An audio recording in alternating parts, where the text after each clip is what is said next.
ఆధారాలతో మాట్లాడతారు. కనుక దైవ గ్రంథ ఆధారం ఉంటే ప్రతి ఒక్కరు ఒప్పుకోవాల్సిందే. ఎవరైతే దైవ గ్రంథాలను ఒప్పుకోరో వారు శైతాన్ సహోదరులు. కనుక మీరు బైబిల్ గ్రంథంతో నిరూపించండి, లేదా వారు ఖురాన్ గ్రంథంతో నిరూపిస్తారు. ఏదైతే ఈ దైవ గ్రంథాల ద్వారా నిరూపితమవుతుందో అది సత్యము. అలా కాకుండా మన ఇష్ట ప్రకారం వక్రీకరించుకొని మన ఇష్ట ప్రకారం ఆధారాలు చెప్పుకుంటే అది సత్య మార్గం ఎంత మాత్రం కాదు. కనుక మరొక తూరి ఈ సాక్షి నెట్వర్క్ నేను శుభాకాంక్షలు తెలుపుతున్నాను. ఇంతటి చక్కటి ప్రోగ్రాం చేసినందుకు. భవిష్యత్తులోనూ ఇంకా అనేక ప్రోగ్రాం చేస్తారని ఆశిస్తున్నాను. నాకు కూడా ఈ అనుమతి ఇచ్చినందుకు నేను చాలా థ్యాంక్స్ తెలుపుతున్నాను. నేను కడప నుండి వచ్చాను. నేను అసలు ఈ సభలో పాల్గొనడమే నా అదృష్టం అనుకుంటున్నాను. ఇన్షాల్లా దేవుడు తలుచుకుంటే తప్పకుండా మనకు సత్యం దొరుకుతుంది. మనం అన్వేషించాలి. కరుణామయుడైన ఆ అల్లాహ్ మనకందరికీ సత్యాన్ని గ్రహించి సత్యాన్ని స్వీకరించి సత్యాన్ని అనుసరించే భాగ్యాన్ని ప్రసాదించుగాక. అసత్యాన్ని అసత్యమని గ్రహించి అసత్యానికి దూరంగా ఉండే భాగ్యాన్ని కూడా ప్రసాదించుగాక. వాఖిరు దావానా అల్హమ్దులిల్లాహి రబ్బిల్ ఆలమీన్. వస్సలాము అలైకుం వరహ్మతుల్లాహ్. ఇప్పటి వరకు ఎంతో ఓపికతో అన్ని విషయాలు మీరు విన్నారు. అయితే కొన్ని విషయాలు మాత్రం ముగించే ముందు టూకీగా చెప్పాలని కోరుతున్నాం. అదేమంటే సహోదరుడు ముష్తాక్ అహ్మద్ గారు బైబిల్ని చాలా వక్రీకరించి మాట్లాడారు. కీర్తనలు 84:6 అధ్యాయంలో బాకా అనేది మక్కాకు సంబంధించింది అని మాట్లాడారు. అది తప్పు. బాకా అనేది బోకీమ్ అనేదానికి ఏకవచనం. ఆ బోకీమ్ అనేది జడ్జెస్ 2వ అధ్యాయం 1-5 వచనాల్లో కనిపిస్తుంది. ఆ విషయం గురించి ఇస్రాయెల్ దేశంలో ఉన్న ఒక ప్రాంతం గురించి బాకా అని అన్నారు, కానీ మక్కాని బాకా అని అది తప్పండి. అలాంటి తప్పులు మీరు ప్రచారం చేయకూడదు. ముందు తెలుసుకొని మాట్లాడారు. రెండోది, యెషయా గ్రంథము 21వ అధ్యాయం 13వ వచనంలో అరేబియా దేశం గురించి మాట్లాడుతూ చాలా ఎమోషనల్ అయిపోయి మధ్యలో ఆయన ఇలా చిటికిలేసి మాట్లాడారు. అలా ఎమోషనల్ కాకండి. యెషయా గ్రంథం 21వ అధ్యాయం 13వ వచనంలో అరేబియా దేశం ఉంది. అరేబియా గురించి దేవుడు మాట్లాడాడంటే ఇష్మాయిల్ గురించి, తర్వాత రాబోతున్నటువంటి ప్రవక్త అయిన మహమ్మద్ గురించి, ఇస్లాం ప్రవక్త మహమ్మద్ గురించి మాట్లాడాడు దేవుడు అని అన్నారు. అది తప్పండి. అక్కడ అరేబియా అనేది సౌదీ అరేబియా కాదండి. అరేబియా అనేది యోర్దానుకున్న తూర్పు భాగాన్ని, యూఫ్రటీస్ కి దక్షిణం అనే భాగాన్ని ఆ కాలంలో అరేబియా అని పిలిచేవాళ్ళు. బైబిల్లో 1 రాజులు 10వ అధ్యాయం 15వ వచనం, 2వ దినవృత్తాంతంలో 9-14 ఇంకా ఎన్నో రెఫరెన్స్లు ఉన్నాయి. వాటిని క్షుణ్ణంగా చదివితే అరేబియాని ఏ ప్రాంతాలను అన్నారు అనేది స్పష్టంగా అర్థమవుతుంది. కాబట్టి మీరు చెప్పినది రెండు తప్పు. అలాంటి తప్పు చెప్పొద్దు. కాబట్టి మహమ్మద్ గురించి అరేబియా ప్రవచనాలు బైబిల్ ఉన్నాయంటే అది తప్పు. పొరపాటును కూడా నమ్మకండి. మూడవది, యెషయా గ్రంథం 44వ అధ్యాయం 28వ వచనంలో కోరెషు అంటే అది కురైష్ అని మాట్లాడారు. కోరెషు అనేది అక్కడ జాగ్రత్తగా ఎవరు చదివినా అర్థమవుతుంది. అది ఒక బబులోను రాజు పేరు. బబులోను దేశం ఎక్కడుందండి? కురైష్కి బబులోనికి ఏం సంబంధం ఉందండి? అలాంటిది ఒక పదానికి తీసి ఇంకో పదానికి పెట్టి అబద్ధాన్ని చెప్తే, మీకు తెలిసి చెప్పారో తెలియక చెప్పారో నాకు తెలియదు, కానీ తెలియకపోతే దేవుడు క్షమిస్తాడు. తెలిసి చెప్తే మాత్రం దేవుడు క్షమించాడు. ఎందుకంటే ఎంతో మంది మిస్లీడ్ అయిపోతున్నారు, ఎంతో మంది సత్యం నుంచి దూరం అయిపోతున్నారు. అది తప్పు. తర్వాత 4, ఒక చిన్న మాట నేను అడిగి తెలుసుకోవాలనుకుంటున్నాను. ఇప్పటిదాకా మేము చెప్పాం నిజమైన దేవుని పేరు యెహోవా. అల్లా అనేది పేరు కాదు. అల్లా అంటే దేవుడు అని అర్థం. ఇప్పుడు భగవద్గీతలో, అరబ్బీ భాషలో ఉన్న భగవద్గీతలో అల్లా కృష్ణ అని రాస్తున్నారు వాళ్ళు. ఎందుకు? వాళ్ళకి కృష్ణ అల్లా. ఎందుకు? వాళ్ళ దేవుడు కృష్ణుడు, అందుకని కృష్ణ అల్లా అని రాసుకుంటున్నారు.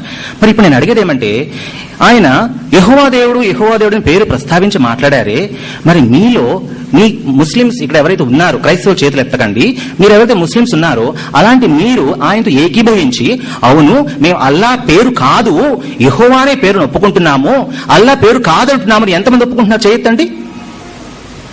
ఎంతమంది ఒప్పుకుంటున్నారు? ముస్లిమ్స్ అల్లా పేరు కాదు యెహోవా పేరు అని ఎంతమంది ఒప్పుకుంటున్నారు?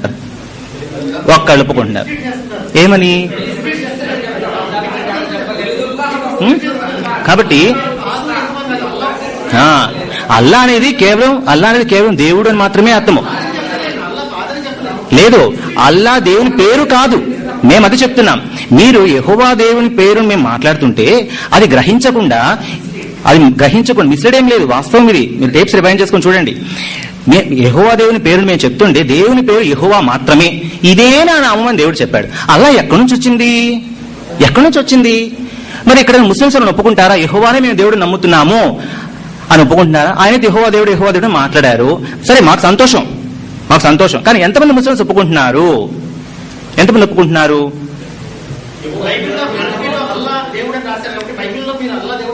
అల్లా పేరు లేదండి. అల్లా అనే పేరేం లేదు బైబిల్. అరబీ బైబిల్ పొరపాటు చెప్తుంది. అదే బ్రదర్ చెప్పింది. ఆ రోజు కూడా అదే దాచిపెట్టేస్తారని చెప్తున్నారు. అల్లా అనేది కేవలము దేవుడు అని మాత్రమే అర్థం, అదొక పేరు కాదు. యెహోవా అనేది పేరు. సరే, తర్వాత యేసు ప్రభు రక్షకుడు కాదు, అనేక రక్షకులు ఒక రక్షకుడు అనేశారు. మత్తయి సువార్త 1వ అధ్యాయం 21వ వచనంలో ఆయన తన ప్రజలను వారి పాపల నుంచి రక్షించును కాబట్టి ఆయనకు యేసు రక్షకుడు అని పేరు.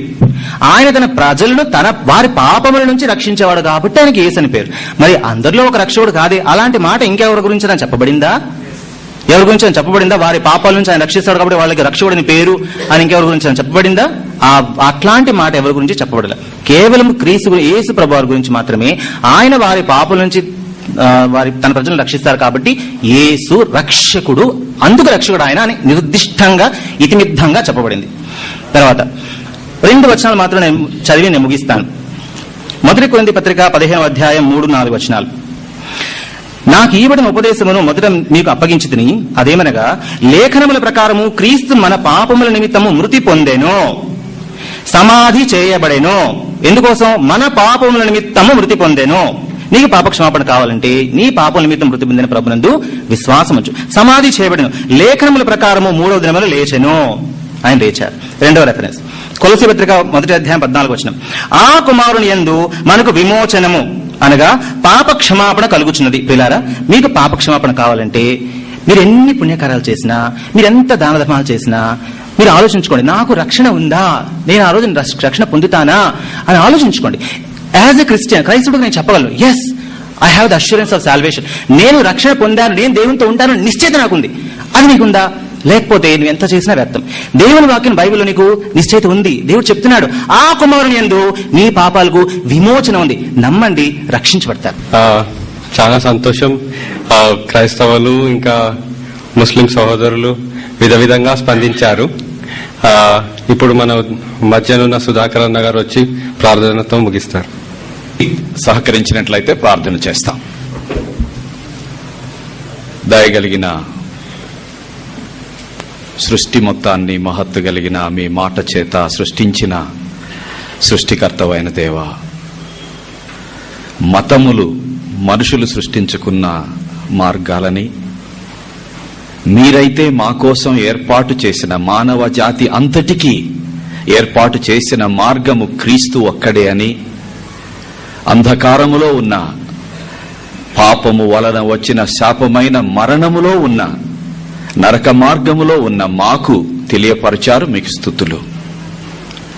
ఆ క్రీస్తు ప్రభువును గురించి పేతురు భక్తుడు చెప్పిన మాటలు మరి మా ముస్లిం సోదరులు కూడా అంగీకరించినట్లుగా చెప్పారు, కానీ పాక్షికంగా చెప్పారు. నాయన, వారు ఆ వాక్యాన్ని పూర్తిగా చదివి ఆ సత్యం మొత్తాన్ని గ్రహించినట్లుగా మీరు కృప చూపించండి.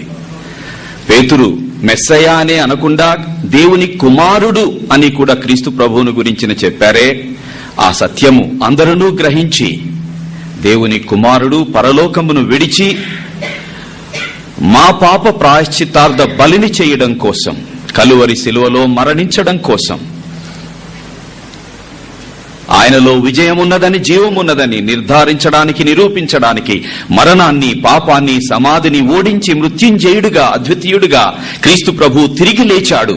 ఆ సత్యాన్ని మేము నమ్ముట ద్వారా మాలో మీరు కలిగించిన చైతన్యాన్ని బట్టి, జీవాన్ని బట్టి, నిరీక్షణను బట్టి మీకు స్తుతులు చెల్లించుకుంటూ, అట్టి నిరీక్షణ, అట్టి విమోచన ఇక్కడున్న మా ముస్లిం సోదరులతో సహా అందరికీ మీరు ప్రసాదించి, మీరిస్తూ ఉండగా గ్రహించేటట్లు వారికి కృప చూపించమని కూడా ప్రార్థన చేసుకుంటున్నామయ్యా.